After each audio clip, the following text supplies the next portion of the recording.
Premier volet d'une série C'est de l'info à la rencontre des pauvres de Saint-François au Québec. Une émission préparée, réalisée et présentée par Audrey Soriot.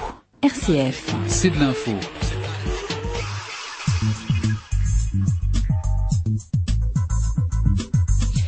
Bienvenue dans C'est de l'info. Cette semaine, je vous emmène au Canada, dans la région de Québec, à la rencontre des pauvres de Saint-François. La communauté est née il y a 38 ans dans le diocèse de Trois-Rivières, entre Québec et Montréal. Ils sont 11 frères aujourd'hui à vivre dans une maison dans le centre-ville de Trois-Rivières, selon les règles de Saint François d'Assise, c'est-à-dire dans la pauvreté. Il y a tout juste un an, Monseigneur Dominique Rey les avait invités à venir passer un mois dans le diocèse pour exercer leur charisme, un vrai coup de cœur pour l'évêque, mais aussi pour de nombreux catholiques, communautés et prêtres varois. Avec le père Didier Asquette, aumônier de la prison de Toulon-la-Farlède, nous sommes allés passer une semaine pour prendre de leurs nouvelles. Rencontre avec les 10 frères et le berger de la communauté, le frère Jacques, qui, vous l'entendrez, a attrapé un mauvais rhume. Audrey Soriot. On va parler de votre rencontre avec Monseigneur Dominique Rey. Peut-être nous raconter un petit peu comment s'est fait cette première rencontre. Alors, notre première rencontre avec Monseigneur Rey, c'est à Québec, dans les rues de la ville de Québec, lors de la procession de la fête du Saint-Sacrement à l'intérieur du Congrès eucharistique. C'était le jeudi soir. Nous étions allés pour participer à la procession. Mais étant donné que la procession partait et que nous étions loin derrière, nous avons coupé par les petites rues pour aller voir passer la procession avant de nous y intégrer. Et lorsque les évêques sont passés, Monseigneur Rey était dans le groupe, nous ne le connaissions pas, mais des gens nous avaient abordés et ils m'avaient demandé qui était la communauté. J'avais donné un dépliant. Et Monseigneur Rey avait vu le dépliant que j'ai donné à la personne. Il s'approche de moi puis il me dit « J'en veux un dépliant moi aussi ». Alors je lui ai donné le dépliant, on a échangé quelques mots et il a commencé à lire et la procession a continué. Et un peu plus tard, durant la procession, il aborde d'autres frères et il pose d'autres questions et il a rencontré plusieurs frères pendant la procession.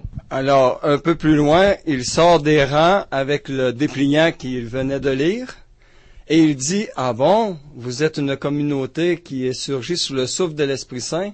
J'ai dit « Oui, Monseigneur. » J'ai dit « On est surgi sur le souffle de l'Esprit Saint et d'ailleurs, on exerce les charismes et c'est ce qui donne du froid aux évêques du Québec. Ils sont frileux face au charisme, ce qui fait qu'on a eu un peu de trouble face à ça. » Alors, il me répond sur le coup, mais moi, je n'ai pas peur des charismes. D'ailleurs, j'ai 50 nouvelles communautés dans mon diocèse. Et il serait intéressant, j'aimerais vous inviter pour que vous veniez pour faire une mission chez nous. Alors, je lui ai dit, ça serait bien, écrivez-nous un courriel et on communiquera par la suite. Alors, je l'avais trouvé très joyeux, fraternel et cette rencontre m'a, m'a illuminé. Ça, c'était en 2008. Vous voulez compléter? Je me souviens d'avoir dit à Monseigneur, nous avons été fondés il y a 36 ans et nous sommes toujours en instance de reconnaissance. Alors là, Monseigneur a ajouté, nous dans le Var, on n'a pas peur de ça, les communautés nouvelles, j'en ai 50 dans mon diocèse. Puis il a ajouté tout de suite, mais c'est vrai qu'ici, c'est un autre contexte. L'échange a continué. Je crois que vous lui avez envoyé un CD avec un petit peu les chants que vous faisiez. Père Didier Asquette, Monseigneur Rey vous a rencontré et vous a tout de suite fait écouter le CD des pauvres de Saint-François. C'est un CD qui l'a particulièrement marqué, qu'il avait envie de faire écouter au plus grand nombre. C'est-à-dire qu'il m'a pas forcément rencontré, il m'a pris par le col et c'était au monastère de Bethléem, au Tournai, et il m'a dit viens dans la voiture, écoute-moi ça. Il m'a mis le CD et c'est le premier contact que j'ai eu avec la communauté des pauvres de Saint-François, c'est par le chant. Et à ce moment-là, au début, l'évêque m'a rien dit, mais j'ai trouvé ça superbe, les chants des frères. Et c'est une autre fois, on s'est retrouvés à dîner à l'évêché, et puis, comme d'habitude, Monseigneur Rey avait son téléphone en main, et il a appelé le frère Jacques, le berger de la communauté. Et puis, il a dû dire, je pense, au frère Jacques, je vais vous envoyer quelqu'un au Québec. Et là, il m'a passé le téléphone, et c'est là la première fois que j'ai parlé au frère Jacques, et je me souviens lui avoir chanté « Frère Jacques, dormez-vous » Et ensuite, j'ai pris un accent gaulien en disant « Vive le Québec libre ». Ça, je m'en souviens encore. Et c'est à la suite de ce dîner que Monseigneur Ray m'a dit ce serait pas mal que tu ailles vivre un peu avec eux au Québec. Et donc, par obéissance, puisque vous savez que les prêtres font promesse d'obéissance à leur évêque, j'ai accepté. Quelques mois plus tard, vous partez au Québec, vous découvrez cette communauté, votre premier sentiment? Dès l'aéroport, je sais plus quel frère était présent, il y en avait 4 ou 5, je crois, et ils étaient donc dans leur tenue monastique bleue avec la croix pectorale. Le contact a été tout de suite, on avait l'impression de se connaître depuis très longtemps. Mais d'une certaine manière, quand on regarde un peu les choses d'un point de vue spirituel, c'est pas tellement étonnant. Parce que vous faisiez mention tout à l'heure de la première rencontre des frères avec Monseigneur Ray, et comme par hasard, mais il n'y a pas de hasard, c'était au cœur du congrès eucharistique. Donc, d'une certaine manière, c'est par l'Eucharistie que la communauté a rencontré l'évêque. Et c'est à chaque fois, puisque durant la semaine que j'ai passée avec eux, tout était centré autour de l'Eucharistie. C'est dans l'Eucharistie que tout ça s'est approfondi. D'une certaine manière, toutes les relations irradiaient à travers l'Eucharistie, à travers l'adoration, la prière ensemble. Et ça, c'est bon. J'ajoute aussi que ça va plus loin qu'un coup de téléphone. Il a dit, l'évêque nous appelle. Pour moi, ça va beaucoup plus loin, parce que Monseigneur Ray a marqué tout de suite une extrême bienveillance, sous réserve bien sûr du jugement de l'Église dont il est le garant, mais il a montré une extrême bienveillance. Donc j'ai envie de dire, si tous les évêques étaient moins surveillants et plus bienveillants, je crois que on serait plus attentif aux poussées de l'Esprit Saint dans la vie de l'Église aujourd'hui. Mais le souvenir que je garde de cette visite était quand même assez extraordinaire. Ce qui m'a frappé aussi dès le départ, et je l'avais dit à Monseigneur, c'est la capacité d'écoute des frères entre eux. Ça, c'est une chose qui était... puisque la plupart des échanges avaient lieu autour de la table, où on était donc 12, ce qui est peut-être pas un hasard non plus d'ailleurs, mais la capacité d'écoute... après, moi, je le dis franchement, j'avais pas bien compris ce que c'était que les charismes en général et le charisme de prophétie en particulier. Ils m'ont tout expliqué.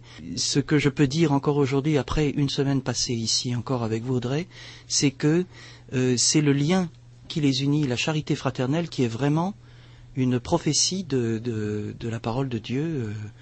Le visage du Christ se dessine par les liens qu'ils ont et la qualité de leur écoute. Je voudrais dire un mot sur l'aspect de l'appel de Monseigneur Ray. Alors, on l'a vraiment vécu et vu tout de suite comme un appel de Dieu à travers Monseigneur Ray pour nous faire venir dans ce diocèse de Fréjus-Toulon. Et aussi l'effet que ça me faisait, je pense aussi aux autres frères, c'est un peu comme si on était en plein rêve. À chaque fois que Monseigneur nous appelait, c'était pour nous comme une grâce. Et puis on se disait, est-ce que c'est possible? Il faut se pincer pour voir, pour être bien sûr qu'on est en vie, parce que c'est tellement peu habituel pour nous qui sommes ici depuis 38 ans et puis qu'on n'avait pas eu de contact aussi proche avec un évêque. Alors c'était vraiment une grâce qu'on le rencontre, et tous les mois qui ont suivi avant qu'on aille à la mission l'année passée, ça a été un peu comme un rêve qui s'est continué. Je me souviens la première fois que Monseigneur Dominique Ray a appelé, c'est moi qui avais répondu au téléphone. Puis il dit, c'est Dominique Ray, l'évêque de Fréjus-Toulon. J'étais vraiment surpris parce que je m'attendais pas à ça du tout. Ici même, notre évêque nous appelle pas. Puis là, quand il a dit ça, il a demandé à parler au berger, celui qui dirige la communauté. Mais même Jacques, quand je lui ai dit, c'est Monseigneur Ray, Dominique Ray, de Fréjus-Toulon, qui veut te parler. Jacques, il était perplexe, il croyait pas ça tout de suite de même. Ça le surprenait, tellement que c'était spécial. Puis pour rappeler un événement providentiel de notre rencontre avec Monseigneur Ray à Québec, c'est que avant d'aller à cette procession-là, on en avait discuté tous ensemble ici. Est-ce qu'on va à Québec faire la procession? Parce que là, c'est gratuit, puis on peut y aller. Puis Jacques, le berger, nous avait dit, oui, allez-y. Puis on a obéi à ce qu'il nous a dit. On est allé, puis ça a été vraiment heureux, toutes les rencontres qu'on a eues là avec Monseigneur Ray, puis avec les autres personnes qu'on a vues aussi. vous parliez tout à l'heure du mot appel. Ça a vraiment été un appel, donc parce qu'il y a eu cet échange téléphonique, il y a eu la venue du père Didier Asquette ici chez vous à Trois-Rivières pour découvrir un petit peu la vie en communauté. Et puis le rapport du père Didier a dû être très bon, puisque monseigneur Dominique Rey vous a ensuite invité à venir passer un mois dans le diocèse de Fréjus-Toulon. C'était l'année dernière, entre le 3 juin, je crois, et puis début juillet. Mais on n'a jamais su quel rapport le père Didier l'a fait. C'est resté secret. En fait, quand je suis rentré, je suis passé tout de suite à l'évêché et je pensais pas voir monseigneur, parce que j'allais ensuite directement à la prison, comme aumônier, je précise. Donc c'était comme au jeu du Monopoly, vous savez, vous passez par la prison, vous connaissez le jeu Monopoly, vous passez par l'évêché, voilà. Et donc je suis tombé sur monseigneur Rey qui m'a encore attrapé par le col. On est allé dans le salon. Et je lui ai dit, cette communauté est absolument extraordinaire. J'avais vraiment le sentiment d'avoir vécu une semaine de qualité d'écoute, d'amour fraternel. Et je me souviens avoir dit à l'évêque, c'est un petit peu du gâchis, de sous-employer, entre guillemets, j'aime pas le mot, mais de sous-employer des gens comme ça. Et je lui ai dit, vous savez, monseigneur, ça a été ma première réaction, puisque la communauté m'avait un peu briefé sur l'histoire du charisme de prophétie, et là j'avais dit à monseigneur Rey, j'avais dit, vous savez, cette parole prophétique, moi j'y crois. Enfin, c'est pas une devinette, mais c'est vraiment la parole qu'il vous faut à l'instant où il vous faut. Il y a des mots qui peuvent vous toucher, ils sont simples, ils viennent de l'écriture, et là l'évêque m'a regardé, il m'a dit, ils t'ont prophétisé que t'allais devenir vicaire général, et je lui ai dit, non, ça c'est une bêtise, c'est pas une prophétie. Mais le rapport a été, je me souviens, parce que à l'époque, mais je changerai d'avis maintenant, après la semaine que nous venons de passer ensemble. À l'époque, j'avais dit à monseigneur, parce que je ramenais les constitutions, la règle de vie, et les ouvrages certains ouvrages du frère Jacques, le berger. Je pensais que à l'époque, mais c'est sans doute parce que nous n'en avions pas parlé, il fallait pas tenir de conclusion hâtive. C'était sur la présence de la Vierge Marie. Bien sûr, Marie est discrète, mais là, je trouvais que c'était un petit peu. Je vous en avais parlé d'ailleurs après. Donc il y avait peut-être une réflexion à entamer. Il est sûr que la semaine que nous venons de passer ici a bien montré que Marie est bien présente. Ouais. Je savais pas. Et peut-être que c'était discret, mais dans la règle, c'est que parfois on lit des documents rapidement. Oui. Et ça nous échappe. C'est très bien écrit dans un numéro de la règle. La dévotion à Marie et sa consécration à son cœur immaculé. Alors, maintenant, on n'en parle pas tous les jours, on n'en parle pas tous les minutes, mais je sais que j'ai eu le même problème ici avec des gens dans le mouvement charismatique qui pensaient qu'on était des protestants parce que lorsque j'expliquais la parole de Dieu, je passais peu mon temps à dire la Sainte Vierge est là. Alors, c'est un peu ça. Non, c'était fait discrètement, mais c'était une véritable consécration qui était avec une préparation dès tout début.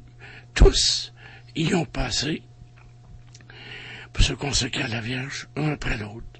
Et tous aussi, dans les débuts, ont reçu un petit traité de la paix pour apprendre à vivre en paix. Alors, c'est deux choses très importantes qui font partie de la formation des frères pour vraiment servir le Seigneur puis resplendir de sa gloire. Et donc, moi, après ce brillant exposé du frère Jacques, je peux dire qu'effectivement, j'avais lu trop vite, ce qui m'arrive rarement, les constitutions. Mais c'est pas mal aussi de temps en temps, de mettre, parce que ça force un peu à réagir, et maintenant c'est clair c'est vraiment clair dans nos cœurs, et moi dans mon cœur, c'est vrai que j'en fais une insistance un petit peu peut-être excessive parfois, mais sa présence est liée à la pauvreté que les frères vivent, et la pauvreté du cœur.